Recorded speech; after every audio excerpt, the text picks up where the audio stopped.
go.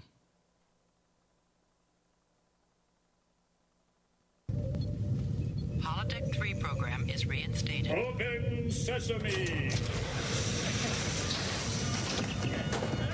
Commander Klingon vessel. We are energizing transporter beam. Now. One, engage!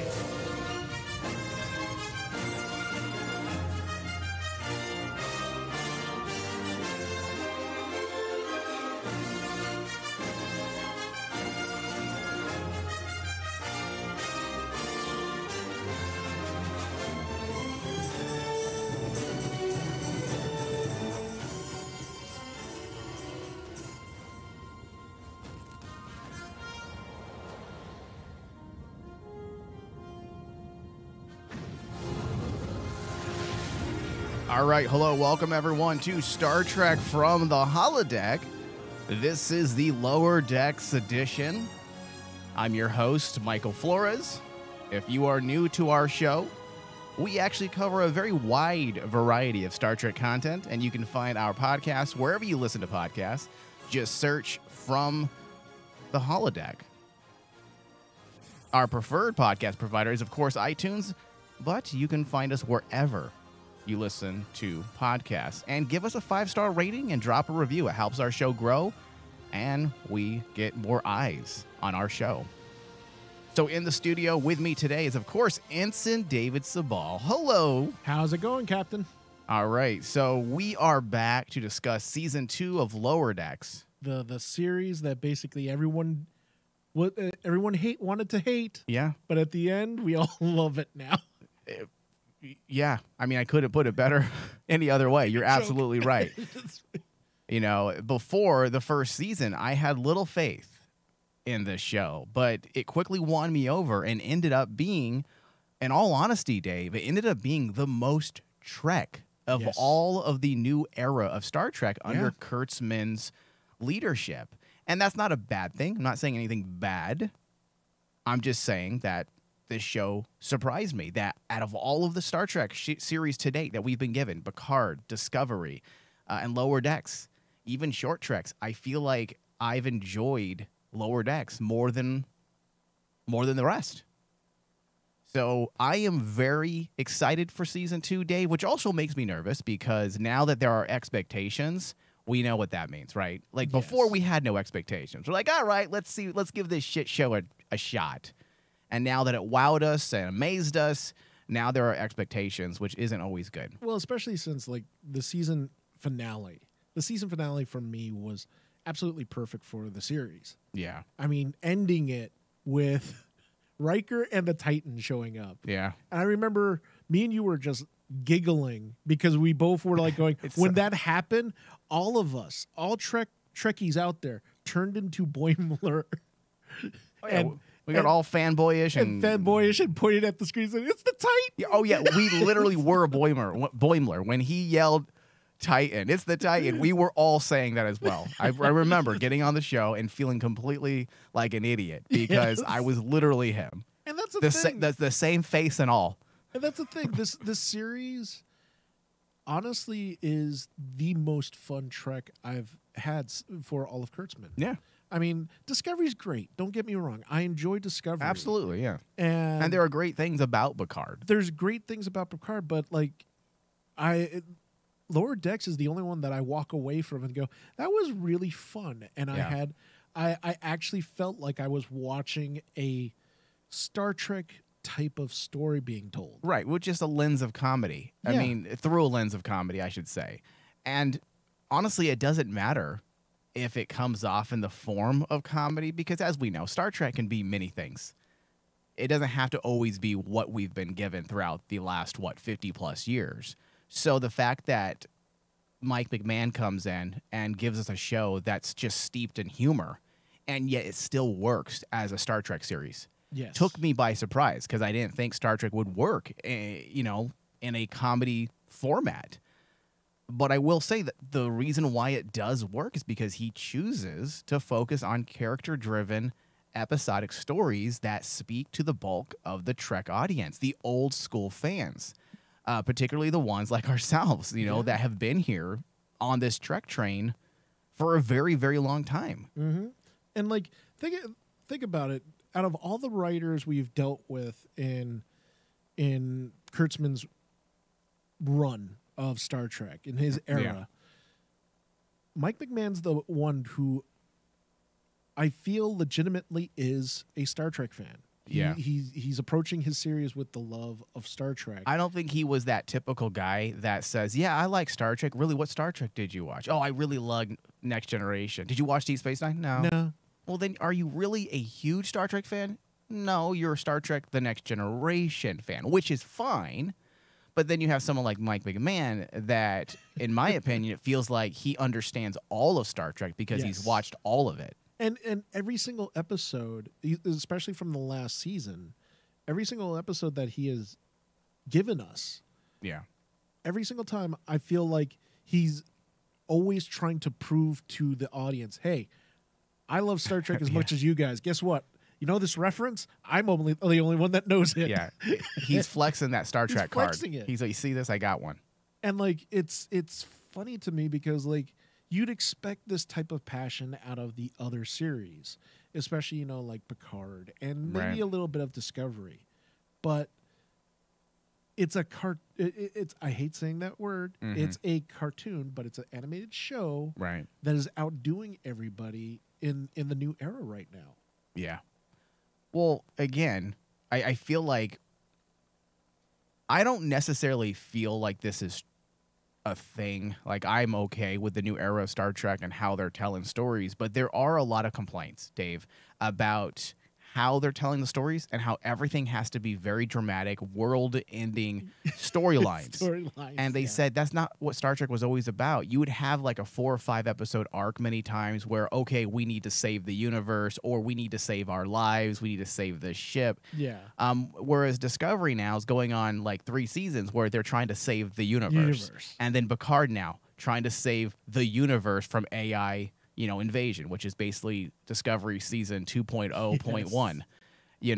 So that's why the thing that people are saying that are enjoying Lower Decks is that Mike McMahan is focusing on those episodic character-driven moments, and that's why it works so well. And that's why we'll get into it more, but I think honestly the final scene of the episode was there to kind of give a middle finger to like the people who say Star Trek has to be grandiose and world universe ending stories and everything. And that's the amazing thing with Mike McMahan is like he's able. Remember last season we were like really questioning, can you mix Star Trek with the type of humor that Mike McMahon's going to bring, especially from his Rick and Morty days. Mm-hmm. And it felt like halfway through the season, me and you kept saying, okay, we see the potential.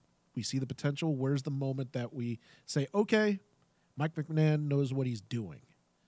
And it was like, I remember that about midway through the season, it was one of the episodes that dealt with one of the characters ascending into a new plane of existence. And it was at that moment we were like going, okay, this is good. This is good. Yeah. Because Mike McMahan understands, I'm going to tell a Star Trek story, but I'm going to also make fun of it in my own special way. Yeah, it's not quite a parody because it's also very unique and original, and it's telling real Star Trek stories, but at the same time, they're having fun. They're having fun. I don't think there's ever been a show quite like this, in all honesty. Like, it's a parody, but then it's also very much Star Trek at the same time. It's funny. There are great character development moments, so... Well, where a parody would absolutely go over the top with everything, and you would be left with like this, extraordinary type of moment that is, laugh out loud. McMahon's humor, while it's parody-like, you also kind of have the sense that, in that situation, I'd probably do the same thing. Oh, yeah. Like, say, for example, like in the very beginning, you have the beginning of the episode where she's literally using the holodeck for a therapy session. Yeah. And afterwards, I'm like going, wait a minute. You know what? We might make fun of that, but who wouldn't use it as a therapy session? I mean, we make jokes about how, of all the debauchery that holodecks would go through, right? Mm-hmm. But in a real life scenario, if I had a holodeck that could actually be used for my own self therapy, you're damn right I'm going to use it. Yeah.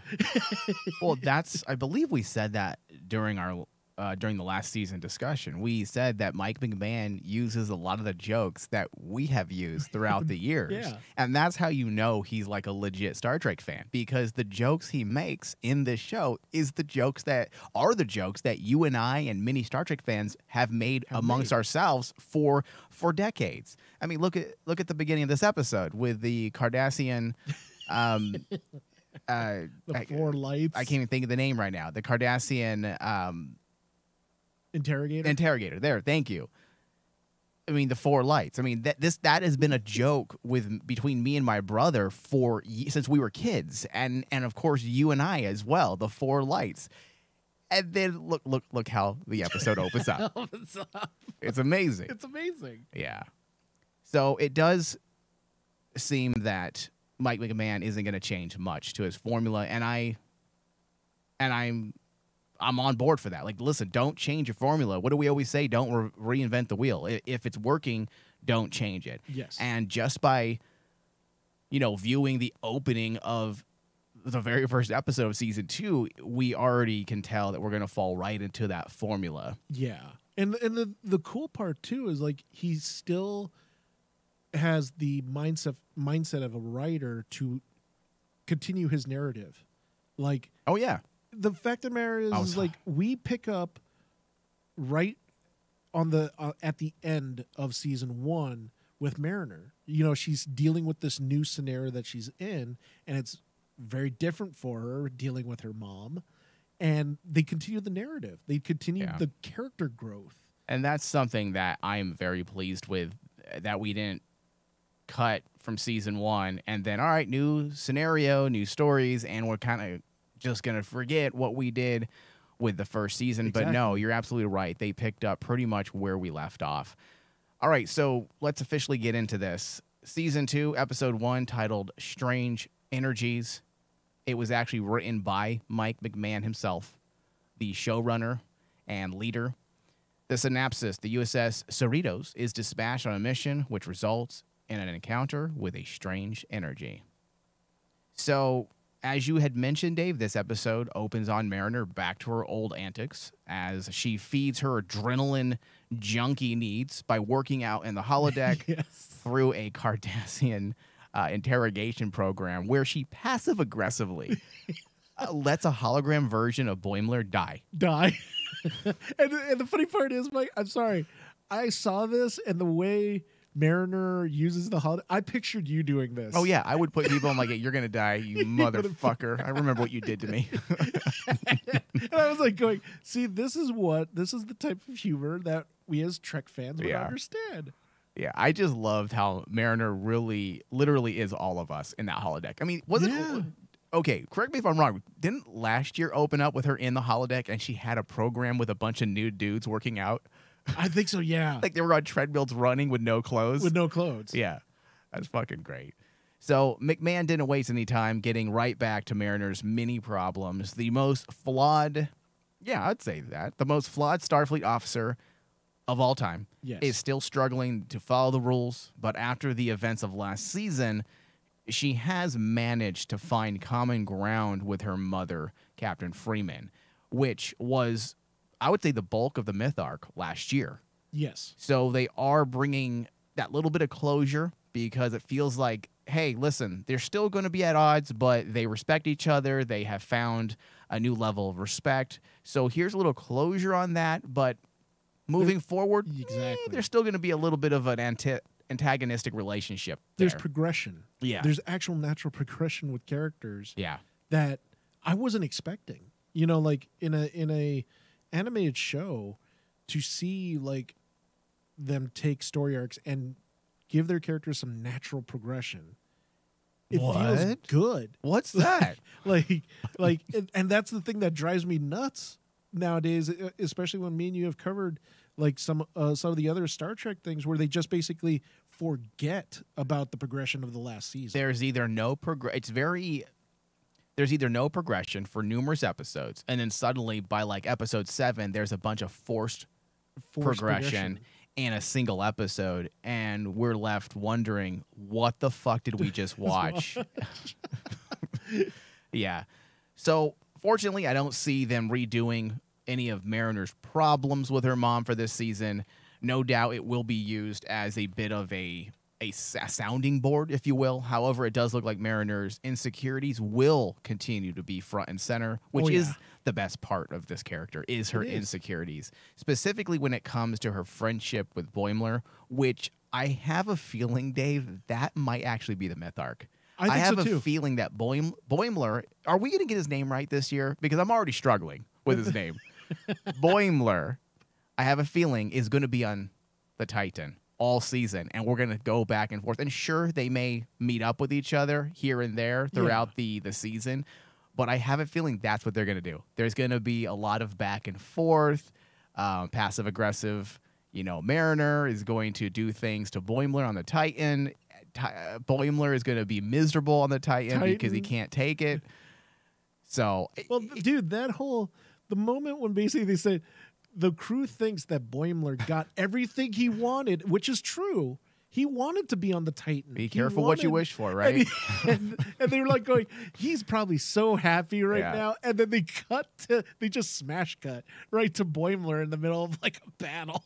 Yeah. And I was like cracking up at that one. I think that was one of the best ways they could have ended the episode because we were all curious. Okay, are we going to see Boimler? Are we going to see Riker? And he's not living his best life. Like, he is definitely not enjoying himself. I think he's very comfortable with the slower life, the quiet life on board the Cerritos. That's what he got used to, and now suddenly he's in with Riker, who I think is just a perfect way. The way McMahan has framed this version of Riker, it is actually true to Riker's characterization. It's hyper real. It's hyper real. It's like adjusted to like level 11. Yeah. It was at 10, but now they just turned it down to 11, and suddenly this is the Riker we got. And honestly, dude, I would love to see a complete series of just Riker on the Titan after the introduction we got of him. Oh, yeah. I'm like going, all the crew is just as crazy as he is, too, because they treat it like normal. I have a feeling that this show is going to be a little bit of back and forth. I don't know if it intended to be that in the beginning, but because Riker was such a huge hit last season and what they did with him, I have a feeling that Jonathan Frakes is like, listen, I'm here for it. If you need me, I'm here. And, of course, who wouldn't jump at that? Mike McMahan would be a fool not to jump at using Jonathan Frakes as Riker as much as he can. And honestly, just hearing Jonathan Frakes do his dialogue, you get a sense that he's having a lot of fun. More fun than I would say than Picard. Man, dude, I will have to say, like, when he started raising his voice, that man, Jonathan Frakes, has not lost his timbre at all in his voice. Hasn't. He sounds exactly the same as he did in TNG and the movies. And the beautiful part was, like, his attitude, like his personality. I hope they do more with his personality with Boimler, because like my favorite moment in the entire episode, while Mariner and the whole story with Ransom was fantastic. Yeah, they ended in such a good way because like I'm like I want to know more about Riker, especially that moment when he goes, "This jam session has too many licks and not enough counts," and then Boimler just pops up. I don't even know what that means. He's completely out of his element, dude. It's so great. And I don't know if I should take this as an insult. Like, maybe I should feel bad about myself. But just like last season when Boimler got really excited and pointed at the screen and said it's a Titan, and we all did the exact same thing as we're watching the episode, I did it again in this episode when Riker says, we're about to enter into... What did they say? Glugonic space? Glugonic space. And I'm like, what is that? And Boimler's all, what is that? And I was like, oh my God, I am Boimler. Yes, exactly. We're all Boimler, and now we're stuck with Riker. Dude, it's such a great perspective that Mike McMahan has latched onto. I have a feeling that if we are connecting to Boimler as much as we are, other viewers have to be as well. Yeah. And possibly maybe Mike McMahan is Boimler. We know writers put themselves in TV shows, and because Mike McMahan is a huge Star Trek fan, perhaps he literally is writing himself in there, and that's why we all connect to that character. Because like it's almost like a really personal take on like if you were truly in the Star Trek universe, do you think you would know everything? Yeah. It's so good. It's such a fun show. It is. Yeah, so I'm assuming that we're gonna focus on that relationship between Boimler and Mariner quite a bit, and the parallels between the two, one living on the Cerritos and the other living on the Titan, and hopefully we'll get that cross connection here and there throughout the season. I can't imagine Boimler completely being off on his own the entire year. You know, the show is titled Lower Decks, and he's now at the con on board the Titans. That's no longer Lower Decks. That's not Lower Decks. He's not part of the scrub class. Yeah. And because the writing is it's such a funny show, but it's also very tight. They were able to give us even some development on our secondary characters. I would call it, I guess, story B in this episode here, Rutherford and Tendi. Oh, dude, yeah. I'm glad that we did not forget about our side characters, because a lot of the Cerritos crew by the end of it really grew on me. I mean, I love the character of Ransom, and I like the character of Rutherford, especially Rutherford. In the very end of season 2, I legitimately was like, they're not gonna like hurt him, you know? No, Rutherford's good. And then like when you get they continue the story arc from him dealing with the new implant. Again, it was Mike McMahan showing that I'm seriously taking control of the writing and making sure that my beats are constantly in time. Yeah. And you have like this really nice, tight consistency that could easily have gone awry. Well, I think we got into an interview that Mike McMahan did, I want to say with the Hollywood Reporter last year, where he said, they asked him what his strategy is behind writing this show and how does he make it feel so like Star Trek and yet it's funny. And he said straight up, he said, I'm writing a Star Trek series. I'm writing a Star Trek episode, and then I add the humor in after. So I'm like, okay, that works. That makes sense. And that actually lends credence, or I should say strengthens the fact that, yes, this is in fact a true Star Trek series. You know, hearing that he wrote it just like he would a Star Trek series, except he adds some humor afterwards. Yeah. Yeah, and you can totally tell. But you can't have Lower Decks or a Lower Decks episode without some Trek references. The dilemma this episode, the big thing, we found Commander Ransom being given godlike powers. I was so giddy when they did this, dude. Which paved the way for, the original series references like Gary Mitchell, who Kirk smashed with a boulder. And the only way to stop Ransom was to put a boulder on top of him. And then, but the best part by far about that, I'm like going, oh my God, they killed Ransom. And then they smash cut to him. Oh, he's going to make a full recovery. Yeah. And I'm like, going, what the hell? Yeah, I love it. I mean, this Gary Mitchell thing, that's actually a deep cut. Most people don't remember that episode. I mean, I have watched the original series, Dave, forever. And yet that episode still catches me off guard every time I rewatch. I'm like, oh, yeah, okay, I remember this. Yeah, it's the Where No Man Has Gone. I think I don't remember the title. I just remember the guy was a doucher and he had powers. He had powers. Yeah. And honestly, it's one of my favorite episodes because it really encapsulates Star Trek writing for me. Mm-hmm. Like, there's a sci-fi element, moral. but there's a moral to it. Yeah. And at the very end, there's a cost to like everything. Yeah. And you have character growth throughout the entire thing. By the time you get to the very end, you kind of go, oh man, I kind of feel for Gary. Yeah. And like here, this is what Mike McMahon's tapping into. Right. And that's why I feel that like, I think at this point last season, me and you had our hesitations. I'm entering this season with zero hesitation. Oh yeah, for sure. All right, so let's get into the references from episode 1. You can't have, once again, a Lower Decks episode without some deep cuts, some Easter eggs, some straight up references into past Star Trek iterations. So I have a list here. Now, I caught a large portion of these. However, I should give credit where credit's due. Den of Geek has an entire article where they must have watched this episode on repeat because they caught a lot of stuff. Oh, they did. There are some things that I didn't even catch.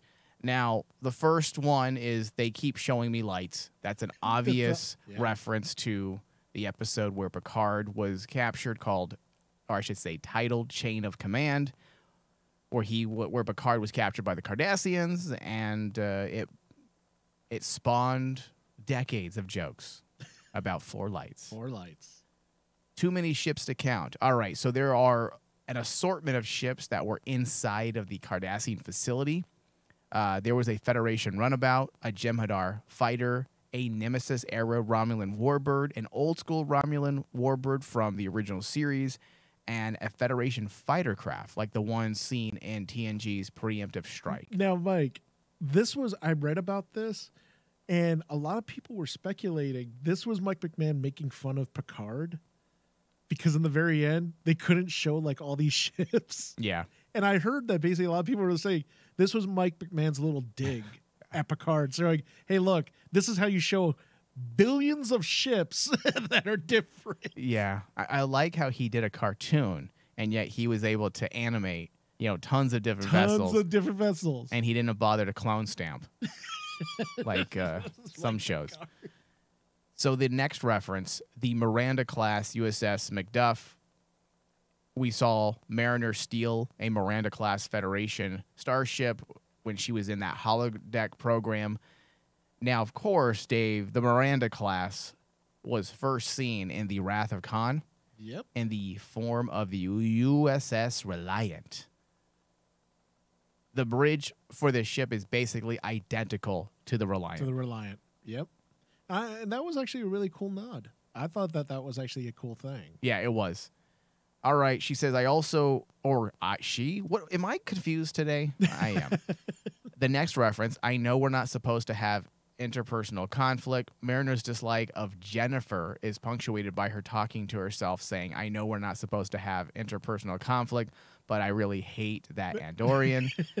This, of course, references a long-standing rule from the TNG era of Trek TV that Starfleet officers weren't supposed to have petty differences with each other. It's supposed to be a display of, progressiveness and all, and all facets of life. Yep. A slightly new opening credits. In Season 1, we saw the Cerritos running away from a battle involving a bunch of Borg cubes and Romulan warbirds. Now, it includes a Pakled ship from the Season 1 finale, a few Klingon birds of prey, and seemingly fewer Borg. Rutherford's date with Ensign Barnes. Strange Energies directly parallels the 2020 Season 1 debut, Second Contact, in several ways. The crew is involved with a Second Contact mission that goes horribly wrong, and Rutherford starts dating Barnes for the first time. In the Season 1 finale, Rutherford lost his memory, which is why his relationship with Barnes seems new to him. Yes. Sonic power washing, of course, we know that's from the Sonic showers. That was a big part of the TNG era. We already spoke about Gary Mitchell. Now, they say that there was a possible Harlan Ellison reference. Now, if people don't know who Harlan Ellison is, he was one of the writers on the original series and, of course, is one of the greatest science fiction writers of this modern age. While Ransom is starting to work out, you can briefly hear him say, the trick isn't becoming a god, the trick is staying a god.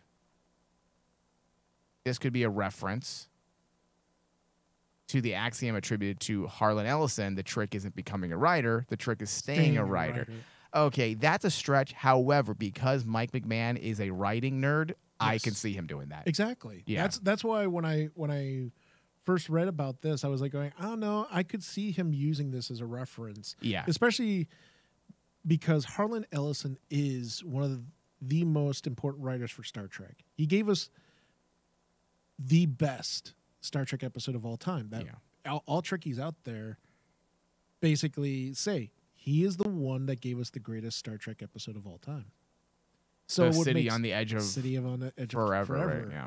And like, it would make sense that just a little nod, because the thing I like about McMahan, while he does a lot of these references and Easter eggs in all of his shows, the way he delivers those Easter eggs are very subtle at times, and it causes you to think, And it doesn't distract you. and it doesn't distract you. Right. A lot of shows, when they're dealing with geekdom, franchises, many times what you'll get is you'll get a lot of moments that are actually distractions because they're trying to give you those little fan service moments, and it doesn't really work. Whereas with Lower Decks, it is just so casually placed, and because the show is already at a very fast, crazy pace, that it doesn't really sink in until several seconds later. Like, oh, wait a second. Okay, well, we're on to the next thing. So, all right, so the next one, Ransom on the Mount. Mariner says that Jack is going all Ransom on the Mount. This is almost certainly a reference to a hilarious fan video called Shatner on the Mount, in which a group called Fall on Your Sword remixed a behind-the-scenes interview with William Shatner promoting Star Trek V, The Final Frontier, into a hilarious kind of talking rap song. The Giant Godhead. A Giant Godhead coming out to grab a starship might seem silly, but there are several precedents for this kind of thing in Trek canon. Oh, easily. Yeah, I mean, this is a typical villain in the original series.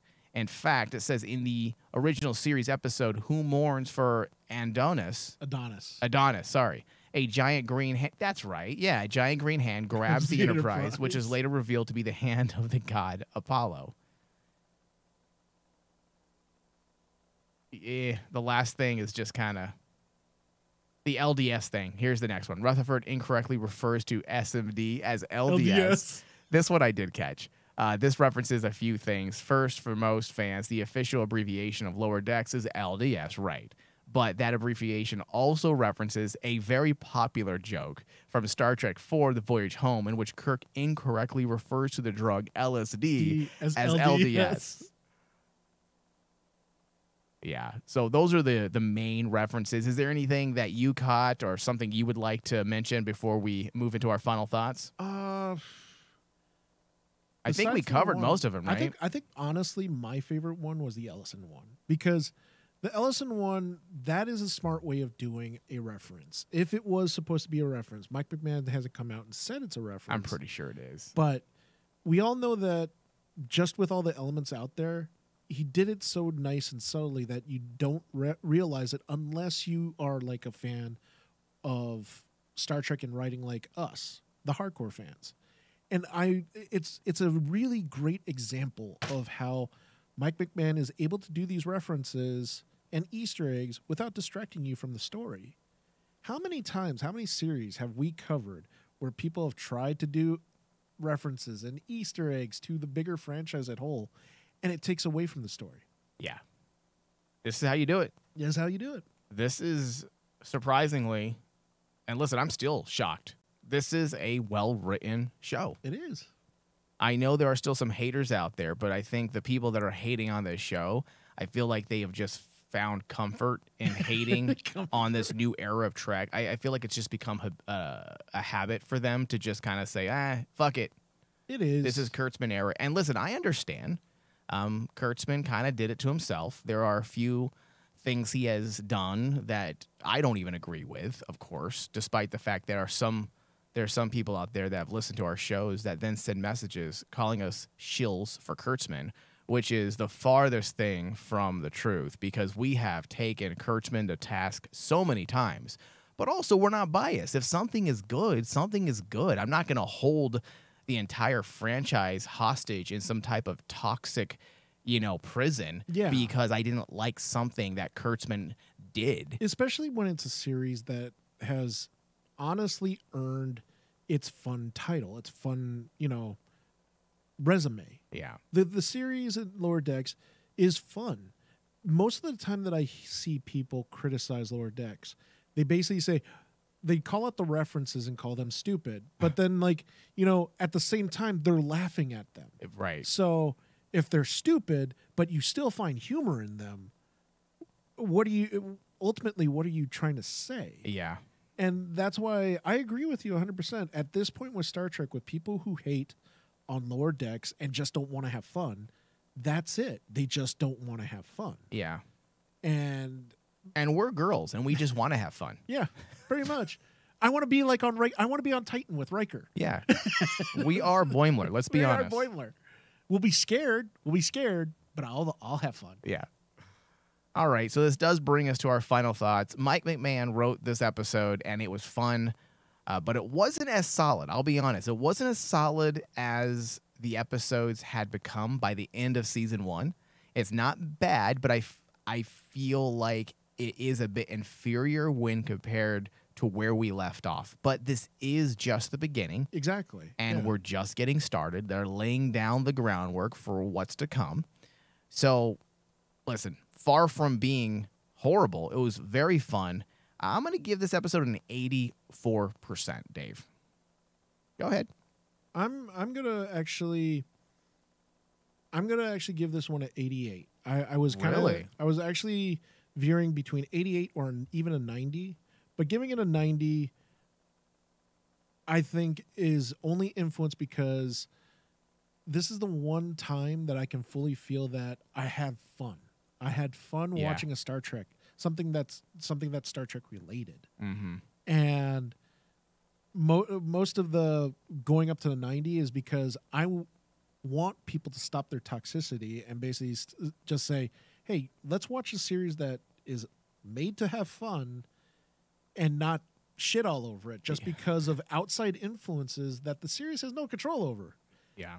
So, but in all honesty, as a critique, I agree with you. It's not, it doesn't match up to like the levels of the last, 6 or 7 episodes of last year? Six or 7 episodes.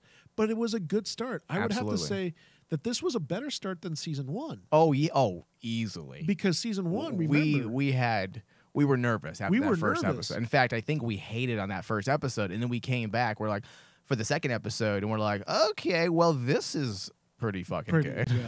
And then, like, and then right off the gate, he starts us off in a nice spot. Yeah. So I'm gonna actually say I give this one an 88 at the end. Okay. Yeah, that's fair. And that averages out to what? Roughly an 85% for a show grade? Roughly. Yeah. Roughly. All right. Now, there are good things to look forward to, Dave. As per usual, other review sites were given screeners of the entire season, whereas we were not. Fucking pieces of shit. What do we got to do? What we got to? We do better reviews of all of Star Trek than anyone else out there. Like, I'm very confident. We get very thorough. Not with Lower Decks because it's not that type of show, but if you listen to our Discovery discussions and our Picard discussions and our Patreon discussions, I mean, we go in depth. However, I digress. According to numerous sites who have screened the bulk of the second season, they all say that season 2 is on fire. Yes. They said it's better than the first season. So that's something to look forward to, Dave. Because, like, remember, I mean, like, me and you, the reasoning we said that the beginning of the first season was rough was because Mike McMahan had to find his footing. Yeah, and that's usually the case with a lot of shows. Mm-hmm. You know, I think a lot of people, including ourselves, we have become accustomed to the binge era where we want a lot of it immediately, opposed to just waiting for the show to find its feet and get the story going. So, listen, I can admit when we're wrong, and we were definitely wrong with our first episode discussion for season 1. But listen, we turned our thoughts around very quick, and we were very adamantly for this show. In fact, I believe I made a bold statement, David, on social media at the end of the year and said, who would have thought that a cartoon that I did not look forward to ended up being one of the best elements of Yes, Trek we have been given in years. And you weren't the only one. I mean, everyone is in agreement about that Lower Decks has turned into the series that a lot of people in the new era of Star Trek are pointing to and saying they're the best show. Well, Dave, when I made that post on social media, there are people who follow a lot of our review shows, a lot of listeners, and a lot of those people have come to respect our opinions. And when I said that, they're like, wait a second, the cartoon you're talking about? I'm like, yeah. They're like, I haven't listened to your discussions. You guys like it that much? I'm like, dude, it's fucking good. And I had an entire discussion on Facebook with numerous people. They all went to go watch it, and they came back the next day and said, dude, you are right. I just binged through that entire season. I was laughing my ass off. Yeah. I mean, it's amazing what Mike McMahan has been able to do for Star Trek. And do I think that we should, automatically throw the blank check at Mike McMahan and say, hey, write anything for Star Trek?